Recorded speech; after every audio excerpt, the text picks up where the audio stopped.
Hello and welcome to the week ahead from the Financial Times in London. Here are some of the big stories we'll be watching this week. Migration and Brexit will top the agenda at a key EU summit. Uber appeals against losing its licence in London. Left-wing AMLO looks set to win Mexico's presidential election. And results from South Africa's Steinhoff, the owner of Poundland, will show if the scandal-hit retailer can bounce back. First, in Brussels, EU leaders gather on Thursday for one of the most difficult summits in years, with member states badly divided over migration and how to respond to the US under Donald Trump. The two-day gathering will cover some of the most fraught issues for the Union: how to break the impasse on a common asylum policy, how to reform the Eurozone, how to salvage the transatlantic alliance, and how to handle Brexit. Gideon Rachman has more. From the British point of view, the thing they'll be most worried about is Brexit, because time is running out. Britain is meant to be out of the EU by March of next year, and there are all sorts of incredibly important details which have not been agreed. The British will be hoping for some advances. Frankly, I'm sceptical. However, from the German and French point of view, there are other more pressing issues.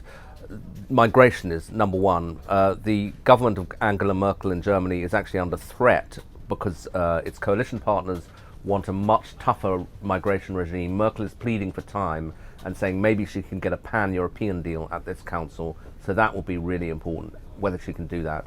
And finally, there's the question of Eurozone reform. Merkel and Macron, the French and German leaders, have just agreed to have a separate budget for the Eurozone, the countries that use the European single currency, but the details are yet to be filled in, and it's not clear whether the other EU countries will go for that. But if it happens, it's a huge development. Uber will face London's Transport Authority this week in a much-anticipated hearing about its licence to operate in the capital. The ride-hailing app was banned by Transport for London, or TfL, in September over safety concerns. Alia Ram has this analysis. It's a really important case for Uber because London is Uber's biggest market in Europe. TfL banned Uber primarily because of concerns over how it dealt with security incidents and how it reported violent incidents to the police.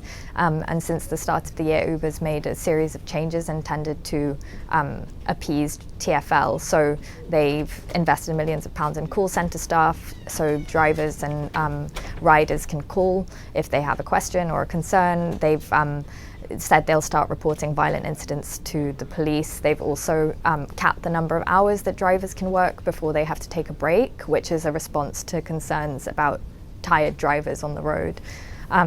So I think they will be going into the hearing this week very confident and hopeful that they'll get their license back, although there were some expectations that the license issue would be settled before the hearing, and that hasn't happened, so we'll have to see. Mexico looks set for one of the most profound political shifts in decades when voters go to the polls on July the 1st.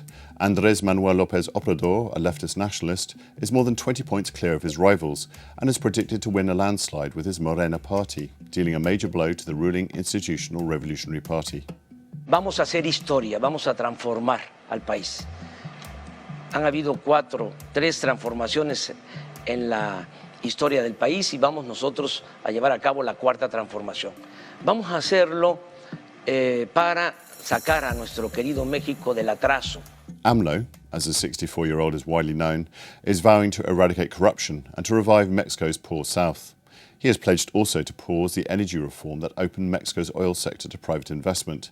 But his opponents warn about a return to the failed policies of Mexico's populist governments of the 1970s. Steinhoff has been one of the more spectacular high-profile corporate scandals of recent years. Equity in the South African retail group, which owns Poundland in the UK, collapsed after the discovery of accounting irregularities 6 months ago. Jonathan Ely says investors will be watching Steinhoff's results very closely this week. Steinhoff, which is a pan-African retail group, was the biggest flotation of 2015 on Frankfurt's market when it floated there. Since then, its shares have lost 90% of their value, its bonds are junk, its former major shareholder is suing it, and its former chief executive is under investigation for corruption and fraud. It's been a quite spectacular fall from grace. It reports interim results this week. The key focus with results is normally profits. In this case, it will be the balance sheets. There are enormous doubts about what assets exactly this company owns and how much those assets are worth. The balance sheet, hopefully, should give creditors some confidence as to the financial picture of the company. That's important because Steinhoff needs to renegotiate its substantial debt. And that's what the week ahead looks like from the Financial Times in London. Goodbye.